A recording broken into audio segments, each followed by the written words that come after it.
ভাবো তো, তোমার নিজের হাতে বানানো একটা পুতুল হঠাৎ একদিন চোখ খুলে যদি বলে, আমি তোমাকে রক্ষা করতে এসেছি, তুমি কি ভয় পাবে? নাকি সেই জাদুকরি অভিযানে পা রাখবে? আজকের গল্প সেই রকমই একটি ছোট্ট মাটির পুতুল, যে পুরো গ্রামের নায়ক হয়ে উঠেছিল। চলুন বিস্তারিত গল্পে আসা যাক।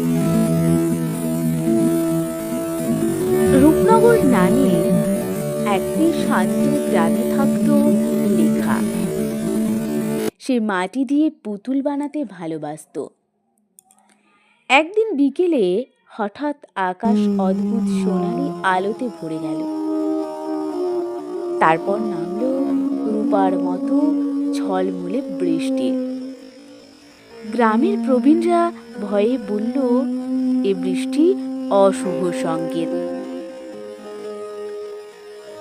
লেখার মনে প্রশ্ন জাগল, কি বিপদ আসছে? সেই রাতেই লেখার দরজায় এলেন এক অদ্ভুত বৃদ্ধ। তার চোখে ছিল গভীর জ্ঞান। তিনি লেখাকে দিলেন এক চিমটি সোনার গুঁড়ো, এক টুকরো লাল সুতো, আর বললেন, লেখা, আজ রাতেই একটি সাহসী পুতুল তৈরি করো, সেই তোমাদের রক্ষা করবে। বৃদ্ধা হাওয়ায় মিলিয়ে গেলেন।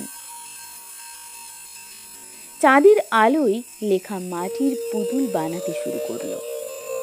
ছোট চোখ, সাহসী মুখ, শক্ত বুক, সর্বশেষে লাল সুতো দিয়ে কোমরে বেল্ট বাঁধল।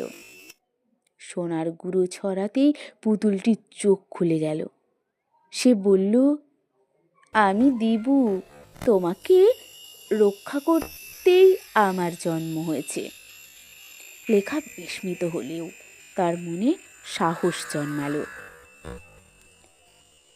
পরদিন দুপুরে আকাশ কালো হয়ে গেল, চারিদিক নিঃশব্দ। গ্রামের মাঝখানে উঠে এলো এক ভয়ানক ছায়া মানব, ছায়া রাজা। তার চোখ আগুনের মতো লাল, কণ্ঠস্বর বরফের মতো ঠান্ডা। আমি সব আলো নিভিয়ে দেব। গ্রামবাসীরা আতঙ্কে পালালো, লেখা কাঁপছিল। কিন্তু দিবু বলল, ভয় নয়, বিশ্বাসই আমাদের শক্তি। ছায়া রাজা অগ্নিবল ছুঁড়ে দিল। দিবু দ্রুত লাফিয়ে সরে গেল।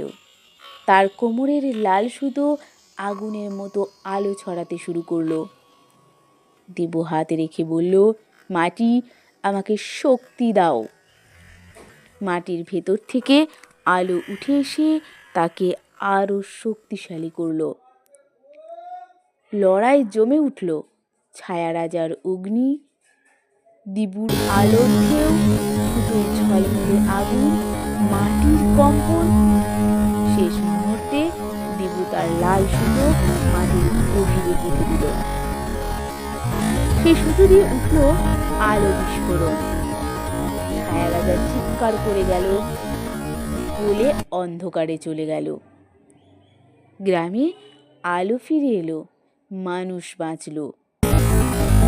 গ্রামবাসীরা লেখা আর দিবুকে ঘিরে আনন্দ চিৎকার করল, সাহসী দিবু, জয় হোক। গ্রামের মন্দিরে ছোট একটি মাটির মূর্তি বসানো হলো। সবাই জানল, নায়ক শুধু মানুষই হয় না, মাটির পুতুলও হতে পারে। একদিন সন্ধ্যায় দিবু লেখাকে বলল, আমার কাজ শেষ লেখা, মনে রেখো, সাহস মাটির থেকেও জন্মাতে পারে, যদি তোমার মনে বিশ্বাস থাকে। দিবু ধীরে ধীরে আলো হয়ে মিলিয়ে গেল। লেখা আকাশের দিকে তাকিয়ে হাসল, গর্বে, সাহসে আর নতুন বিশ্বাসে। সত্যি বলতে, সত্যিকারের শক্তি আসে হৃদয়ের বিশ্বাস থেকে। ছোটরাও বড় কাজ করতে পারে। আলো সবসময় অন্ধকারকে হারায়। ধন্যবাদ। ভিডিওটি ভালো লাগলে অবশ্যই লাইক কমেন্ট শেয়ার করতে ভুলবেন না। চ্যানেলে নতুন হলে অবশ্যই চ্যানেলটিকে সাবস্ক্রাইব করবেন। ধন্যবাদ।